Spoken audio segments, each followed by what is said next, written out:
It's Alex with CouchDotCom, and I am here with my very good friend and longtime colleague, Kyle Schuneman. Hello, Kyle. Hi, everyone. Kyle is a highly regarded interior designer and an art director for many different productions, both Hollywood and commercial. He's written have you written multiple books or just one book? Just one. I need to come up with a good concept for a second one. Okay. So this whole segment is all about answering questions that customers have.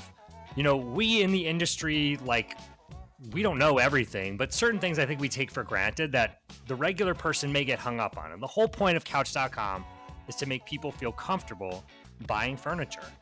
That nobody really knows all of the answers, but we're here to answer some of the questions that come up most commonly on Google or otherwise. So today the question is, should a living room be centered around a TV? Now I see a TV in the background of your... Welcome to modern life, yes. Right, it's modern life. So what's your general take on that? Like, what percentage of rooms do you see or do you design, have you worked with, that have the TV as a centerpiece? How much does that come up in conversation? Well, I always tell clients that, we have to root our design in reality. So if you're going to watch a TV and that's what you're using your living room for, then there does need to be a sense of surrounding it. So what I like to do is place the TV kind of directly in front of it or an L shape kind of around it, because as much as you want to kind of put it to the side, you're not going to kind of turn and watch TV. That's just not practical.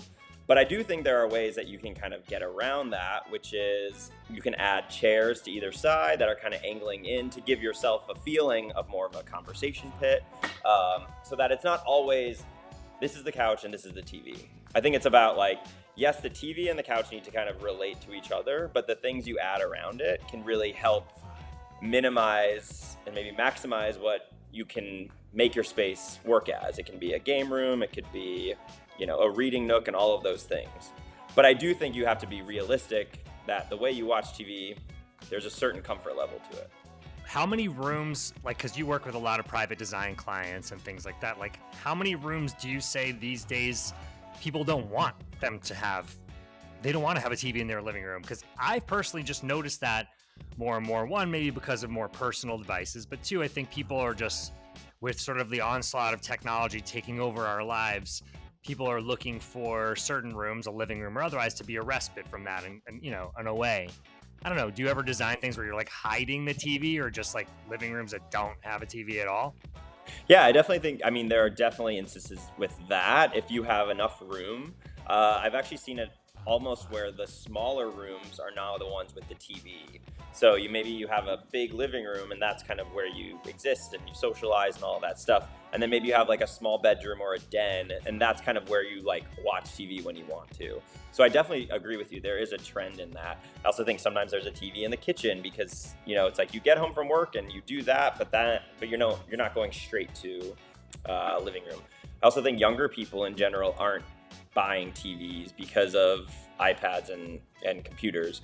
So I think in that respect, it's a little different. I do still think there are ways. I think for the most part, TV is still a big part of the living room. And with TVs now, concealing themselves as artwork, for instance, as one brand does, that's a very big thing that I see that clients like to have. But yeah, you can close them in cabinetry. You can enclose them in lots of different ways. Even here, right? So the one behind me, it's kind of blending in a little bit in the sense that there's a black fireplace and there's a wood wall. You can make that turn into art. So there are ways to to get the best of both worlds. I love that. And I think the operative term or phrase that you used before that's sticking with me is design for reality. And the reality is a lot of people spend time around their screen, so we might as well work them into the designs. I think that's what you're saying ultimately. Yeah, 100%. It's like when you walk into your house and you drop all your shoes there. Well, maybe you should get a bench that has a place to put your shoes instead of telling yourself, oh, I'm going to put them in the closet, because you're not. And that's the same thing with a TV. You're going to want to watch TV and you got to design it. And I think reality-based design actually can make for better design. That's great. Thanks for being with us, Kyle. Thanks for having me.